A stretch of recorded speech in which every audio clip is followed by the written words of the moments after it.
My name is John Passfield, and the title of this reading will be The Poetic Novel 1, Video 3, Moody Prior. So this is the book, my book, from which I am reading. The Poetic Novel 1, Influences and Elements by John Passfield. So it can be found for free access on my website at johnpassfield.ca. Just go there and click on the icon, and there's the book. So I'm just going to read parts of it. Aside from this manuscript, it's not a printed book and is not for sale on the internet or in a bookstore. Okay. And this is Moody L. Prior's book, The Language of Tragedy. So my book has a series of essays. Each essay is about an author who influenced me, and here's the one I'm talking about in this particular video. Moody E. Prior, The Language of Tragedy. Here's the essay. My voice first, his quotations later, quotations from his book later. Sometimes one reads 400 pages and gets only one idea. Sometimes a writer writes 400 pages and presents only one idea.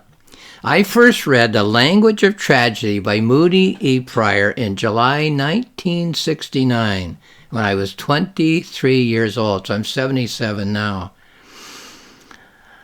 Moody Prior is one of those authors who doesn't quite say what I remember him having said. It's when I go back and look for quotations in his writing that I realize that he never quite comes out and expresses the idea that I've assumed I got from him at the time of the reading of his book, and which I've kept in mind ever since.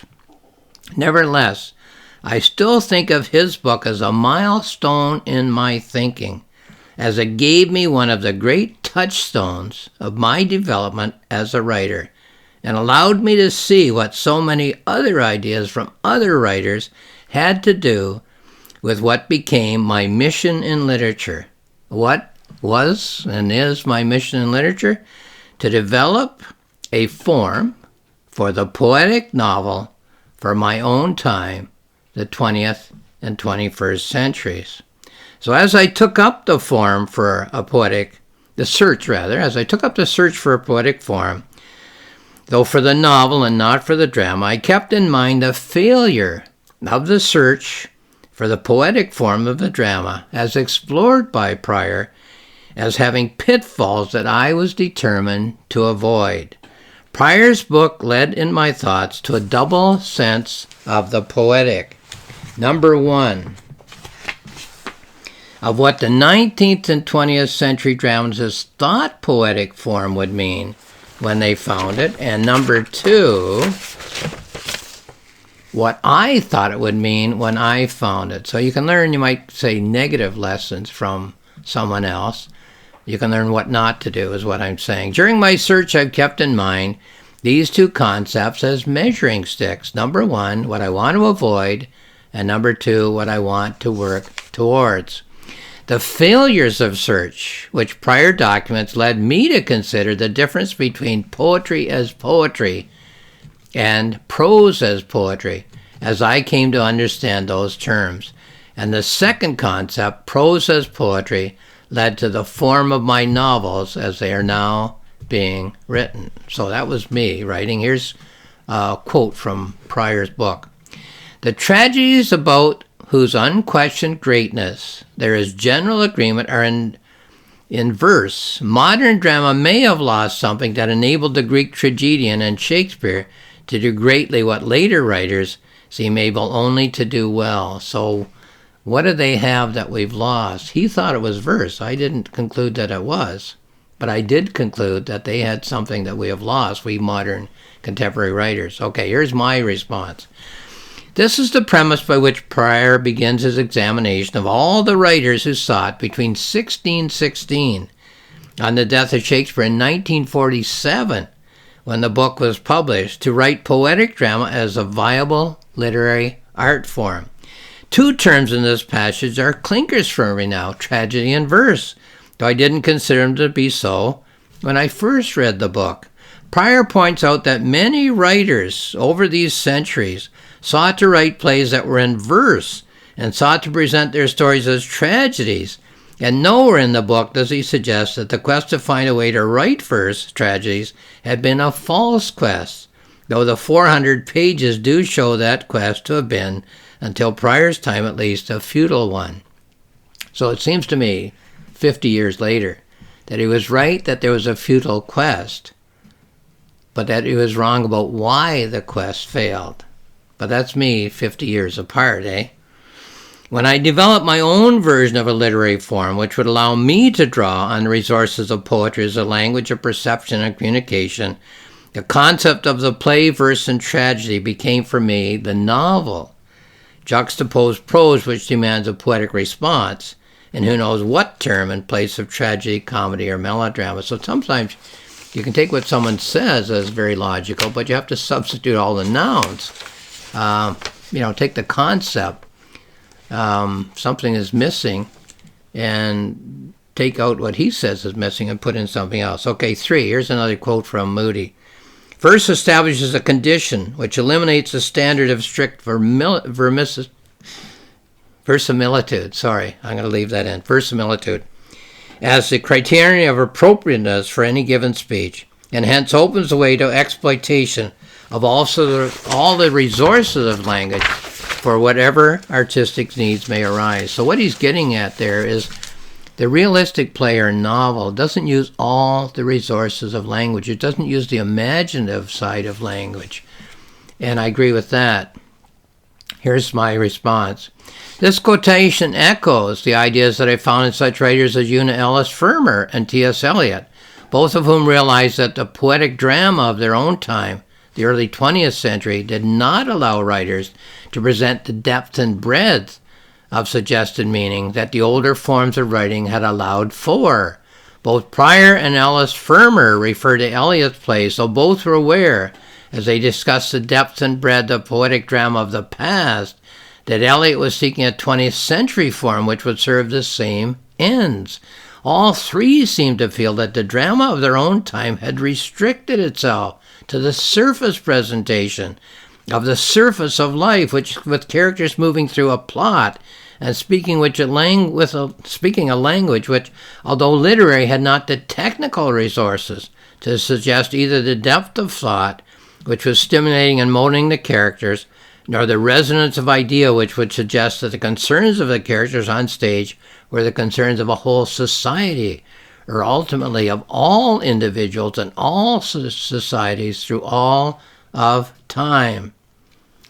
Though he doesn't express the idea as succinctly as either Ellis Fermer or Eliot, Prior seems to see that the writers of Shakespeare's time had a form which included techniques which allowed for the deepening and widening of the surface of the plays in order to stimulate the thoughts of the audiences, to make the plays more than just the story and ideas of the characters who are in front of the audience. So, a form and a set of techniques, that is what was missing in the literature of Prior's time. And that is what I set out on my own to find for our time. Okay. Here's a quote from Prior. Elizabethan tragedy generally is a poetically conceived dramatic art in the sense that verse and the language of poetry are not merely used as a convenient or innate instrument of dialogue, but as an essential feature of serious drama. So I won't read my response to that, but just the idea being that, fancy language isn't what's being talked about, but essential language. The language is so rich because life is so rich. And thin plays and thin novels aren't rich. They don't reflect our actual lives, the richness of our lives. Okay, so here's some more quotations from Prior, but I won't read my responses, but you can find them on my website in the book. The one general influence throughout the entire period was that of Elizabethan drama, Shakespeare particularly, but the lessons which were learned from this dramatic literature were neither profound nor fundamental ones. Characters were woodenly imitated, figures of speech were indiscriminately borrowed, and archaisms of Elizabethan idiom were unthinkingly retained. The effect of this admiration for the great dramatic past was for the most part deadening. So if you imitate forms of the past, your writing will be imitative and dull and dead. Another one. Seen in retrospect, the present age, which for him was 1947, does not appear to have established any clear tradition or general style for the writing of poetic tragedy, in the sense that the Elizabethan age did, from Gorboduc to Marlowe. Each attempt seems to be an end in itself. So each age searches for a form. Not every age finds a form that works for that age. Another one. As long as drama is essentially dependent on the spoken word, it can achieve its maximum power and richness only when the fullest resources of language are made available to the dramatist for whatever artistic needs he may wish to make them serve. Another quotation. The whole phenomenon may be regarded as an attempt, not always conscious to be sure, to enlarge the possibilities or to escape the limitations of realism. So every form has limitations. Every form has possibilities. So seek out the form that has the fewest limitations and the most possibilities. Another one. Ibsen secured a quality of richness and depth and gained heightening and emotional coloring by a retrospective method, which set the events of the play ironically or tragically against echoes from the past out of which the immediate situations have grown. Well, Ibsen is one example, but a number of writers found that the form they were working in was inadequate and tried to alter it and adjust it. And that's in the late 19th century. Finally, in the early 20th century, there were writers who just swept these old forms away and said, let's not tinker with them. Let's start fresh. Let's look for new forms. Another one. The conventions which govern the dialogue have raised an almost insuperable barrier in the way of dramatic revelation of complex motives involved in intense emotions or subtle cross-currents of thought which can give richness and depth to a play. So how do you get the complexity of actual life into a work of literary art? That's the question that keeps repeating itself in so many words. So I'll read my final note in my words on Prior. So my debt to Moody E. Prior is great, even if it's confined to what not to do. Number one, do not write in imitation of a form which is antiquated in your own time. Rather, develop a form which is new to your time. Number two, do not write in a language which is false to your own time. Rather, put your contemporary language in a poetic context. Well, how in the world do you do that? Number three, do not assume that one era's technical solution to a form meaning problem will be your solution. Rather, consider what technique can make your own writing poetic. So how do you write poetic novels in a prose age? That's been my challenge. I took an X-ray of the prose drama, poetic drama debate, applied it to the novel, and devised a technique of the juxtaposition of blocks of prose, which invites and demands idea speculation as to the reason for the juxtaposition by the character sensibility. So maybe I'll just stop there. Okay, that's my essay on Prior. Here's something that I wrote just for this video, a conclusion.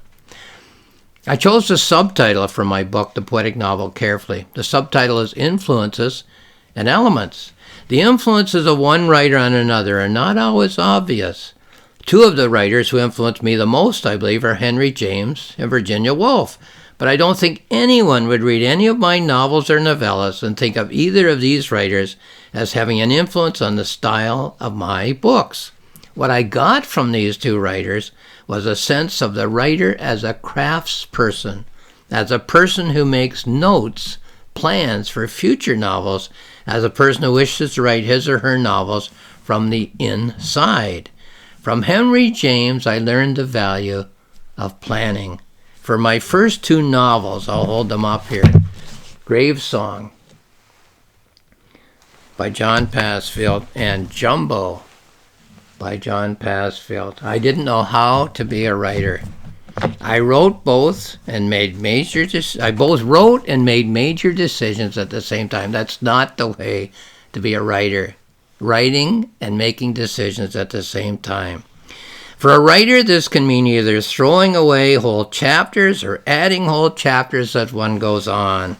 It's a very confusing way to write a novel. What I learned from Henry James is to make plans as frameworks within which one can make future plans without having to adjust, discard, or replace the earlier frameworks which one has planned. So always plan inside a framework.